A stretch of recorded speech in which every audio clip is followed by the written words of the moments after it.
लिहाज खत्म हुआ चाहता है और अब इसराइल को चीन ने भी आड़े हाथों ले लिया है। एक ऐसे मौके पर जब अमेरिका और इसराइल के दरमियान भी दरार पड़ती जा रही है, चीन ने नहले पर दहला मारा है। इसके साथ ही साथ पाकिस्तान भी सारे मामले में कूद पड़ा है। पाकिस्तान के वजीर दाखिला अचानक ईरान पहुंचे हैं और स्विट्जरलैंड में एक मर्तबा फिर मेला सजने जा रहा है।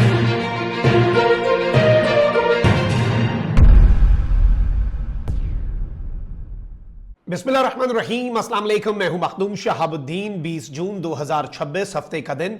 नाज़रीन किराम, कुछ इंतहाई आम तरीन अपडेट्स हैं जो आपके सामने रखनी है। मिडल ईस्ट की सूरत हाल बहुत तेजी से बदल रही है। पाकिस्तान ने अमेरिका और ईरान के दरमियान जंग रुकवाई, इस्लामाबाद MOU साइन करवाया। इसके बावजूद भी इसराइल ने अमेरिका के इस मुआहदे का एहतराम नहीं किया। लबनान में हिजबुल्लाह के साथ इसराइल की झड़पें जारी रहीं। फिर कल शाम 4 बजे से एक सीज फायर अनाउंस किया गया हिजबुल्लाह और इसराइल के दरमियान, ताकि ईरान के साथ अमेरिका के मुआहदे को प्रोटेक्ट किया जा सके। पिछले कुछ दिनों में बराह रास्त अमेरिकी एडमिनिस्ट्रेशन और व्हाइट हाउस ऑफिशियल्स जो हैं वो इसराइल मुखालिफ स्टेटमेंट्स भी दे रहे हैं। गालिबन इसराइल उनके लिए शुतर बेमहार बन चुका है। मिडिल ईस्ट की कुछ बड़ी अपडेट्स हैं। सीज फायर एक मरतबा फिर टूटा है। ईरान कहां पर खड़ा है, पाकिस्तान ने कौन सा बड़ा कदम उठाया है, ये सारी डेवलपमेंट समझना इस वक्त बहुत ज्यादा जरूरी है। लेकिन उससे पहले अगर अभी तक आपने इस वीडियो को लाइक नहीं किया, लाइक जरूर कर दें। कमेंट सेक्शन में राय का इजहार भी कीजिएगा और पाकिस्तान जिंदाबाद का नारा आपने कमेंट सेक्शन में जरूर लिखना है।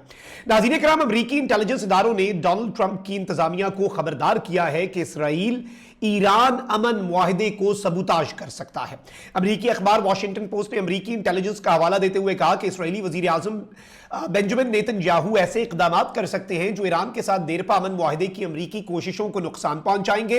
हुक्काम के मुताबिक इसराइली वजीर आजम को लबनान में जंग जारी रखने के लिए दाखिली सियासी दबाव का सामना है, जिसके बायस वो अमन अमल को मुतासर करने का फैसला कर सकते हैं। इंटेलिजेंस रिपोर्ट्स, जिनमें रवां हफ्ते गर्दिश करने वाली एक रिपोर्ट भी शामिल है, इसके मुताबिक इसराइल हिजबुल्लाह के खिलाफ लबनान में फौजी कार्रवाइयां जारी रखने का इरादा रखता है, जो ईरान के साथ होने वाले मुआहदे के एक बुनियादी नुक्ते यानी तमाम महाजों पर जंगबंदी के खिलाफ होगा।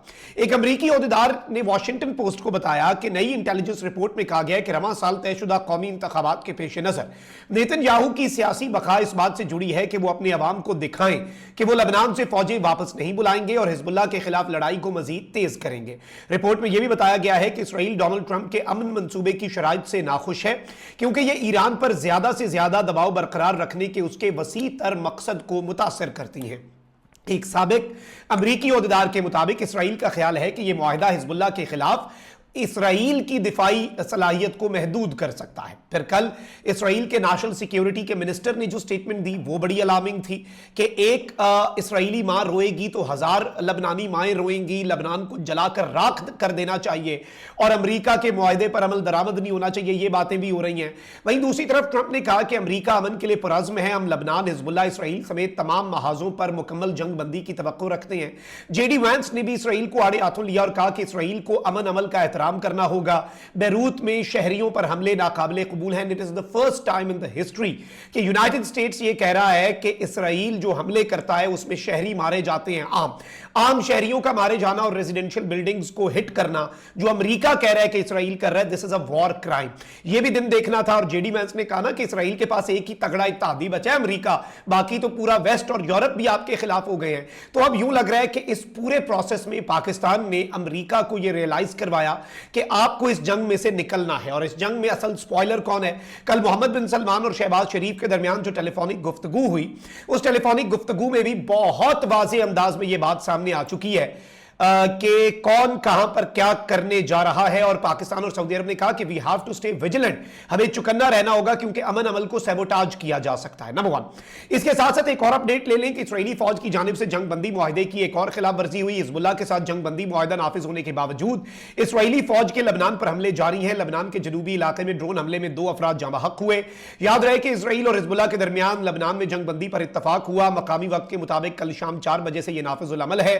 यह मुआहदा अमेरिका और कतर की से तय पाया। अमेरिका ने इसराइल को मनाया, कतर ने ईरान से और ईरान ने फिर हिजबुल्लाह से बातचीत की। ये एक तरीकाकार जो है ये फॉलो हुआ है। अच्छा, वहीं दूसरी तरफ अब कुछ और परेशान कुन डेवलपमेंट्स भी हैं नाज़रीन किराम। एक जानिब तो इसराइल जो है उसके लिए प्रॉब्लम्स बढ़ती जा रही हैं, क्योंकि एक तरफ तो अमेरिका इसराइल पर तपा हुआ है, तो वहीं दूसरी तरफ अब लिहाज खत्म होने जा रहा है। चीन ने देखा है कि लोहा गर्म है और चीन अब इस पर वार करने की तैयारी कर चुका है। और चाइना ने कहा है कि अगर इसराइल जो है वो अपने हमले जारी रखता है, इसराइल जंग बंदी के मुआहदे की रिस्पेक्ट नहीं करता, अमेरिका तो तपेगा तपेगा। शी जिनपिंग भी तप चुका है और सदर शी ने कहा है कि मैं पूरी दुनिया पर फिर ये जोर दूंगा और हम ये कैंपेन चलाएंगे कि इसराइल के साथ ट्रेड को रोक दिया जाए। यानी इसराइल के साथ ट्रेड को खत्म करने का इरादा रखता है चाइना भी। चाइना आपको पता है हर मुल्क के साथ बहुत बड़ा ट्रेड पार्टनर है। चाइना खुद ही ट्रेड खत्म कर दे तो बेड़ा घर को जाता है मुल्कों का, लेकिन अगर चाइना तमाम मुल्कों पर ये जोर देता है और साथ ये शराइत रख देता है, जैसे अमेरिका है ना, वो कहता है इस मुल्क से ट्रेड ना करना वरना हम तुम्हारे पे सैंक्शंस लगा देंगे, तुम्हारे साथ ट्रेड नहीं करेंगे। तो चाइना अगर ये कह दे कि इसराइल के साथ ट्रेड ना करना, अगर की तो हमारे साथ ना करो, तो फिर हर मुल्क जो है वो अपनी बका के लिए चाइना को ही चूज करेगा। बहुत बड़ी मार्केट है, तो ये एक बहुत बड़ा कंसर्न इसराइल के लिए आ सकता है। इसी सब में पाकिस्तान जो है वो भी मैदान अमल में कूद पड़ा है नाज़रीन किराम। और मैदान में कूदने का पाकिस्तान के ये फायदा हुआ है कि एक तरफ तो मोहसिन नकवी जो हैं वो ईरान पहुंचे हैं जी, और ईरानी मीडिया के मुताबिक पाकिस्तान के वजीर दाखिला मोहसिन नकवी एक मरतबा फिर ईरान के दौरे पर पहुंचे हैं।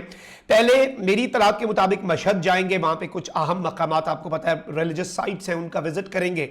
फिर उसके बाद he would be travelling to Tehran जहां पे इंपॉर्टेंट मीटिंग्स होनी है। और एक तो मोहसिन नकवी फॉर्मली इस्लामाबाद एमओयू पर मुबारकबाद देने गए हैं पाकिस्तान की तरफ से। इसके साथ ही साथ अगले मरहले से मुतल्लिक खुसूसी बातचीत भी होनी है और ये सारी चीजें भी डिस्कस होनी है, तो मोहसिन नकवी इसके लिए भी गए। वहीं दूसरी तरफ मैंने कल भी आपको कहा था कि वर्जिन स्टॉक में जो रिजॉर्ट है स्विट्जरलैंड में, वहां पर कतरी और स्विस ऑफिशियल्स की भी मुलाकात हुई है।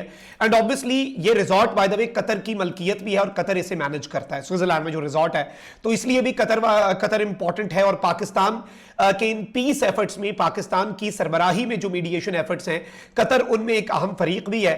तो कतर के ऑफिशियल्स भी वहां पर माहौल बना रहे हैं, पाकिस्तान भी कोशिश कर रहा है, मोहसिन नकवी भी ईरान जा रहे हैं और इसी सब में एक मरतबा फिर स्विट्जरलैंड में मुज़ाकरात का इम्कान पैदा हो गया। अमेरिकी न्यूज वेबसाइट ने दावा किया है कि सदर ट्रंप के खुसूसी मंदूब स्टीव विटकॉफ ईरान के साथ जौहरी मुज़ाकरात के लिए स्विट्जरलैंड जा रहे हैं। अमेरिकी न्यूज वेबसाइट ने कहा कि ट्रंप के दामाद जैरेड कुशनर पहले से ही स्विट्जरलैंड में मौजूद हैं।